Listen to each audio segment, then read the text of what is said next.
gudoomiyaha golaha shacabka ee baarlamaanka jamhuuriyadda federaalk ee Soomaaliya mudane Sheekh Aadan Maxamed Nuur Sheekh Aadan Madoobe ayaa shir gudoomiyay kulanka 31 ee guddiga joogtada ee golaha shacabka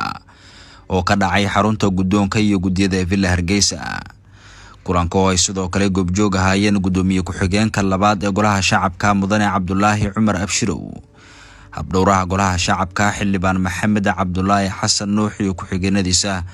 iyo xogayaha guud ee golaha shacabka Cabdiraxmaan Maxamuud Cabdulle Jaabiri. waxa uu ajendiisu ahaa warbixinta gudoomiyaha golaha shacabka ee baarlamaanka dalka, soo gudbinta warbixinta tababarada gudiyada golaha shacabka iyo dhameystirka hindis sharciyeedka qaxootiga iyo maangeliyadoonka. sidoo kale xubnaha guddiga joogtada ee golaha shacabka waxay dood dheer iyo falanqeyn ka yeesheen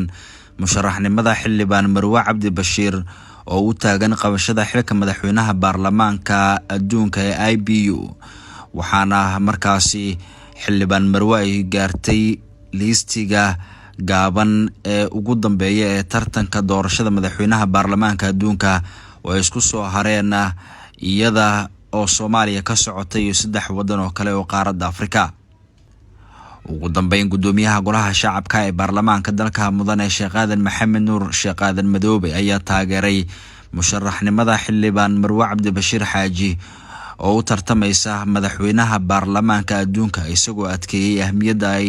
Soomaaliya u leedahay inay ku guuleysato madaxweynaha baarlamaanka adduunka. wuxuuna tilmaamay inay tahay arrin qaran oo dalka iyo dadka guul ah, ayna tahay qof walba oo Soomaaliya inuu ka qayb galo ama ka qayb qaato xaqiijinta guushaasi. Ibraahim Gudle Isxaaq, raadiyo telefishinka qaranka Soomaaliyeed, xarunta Villa Hargeysa, Muqdisho.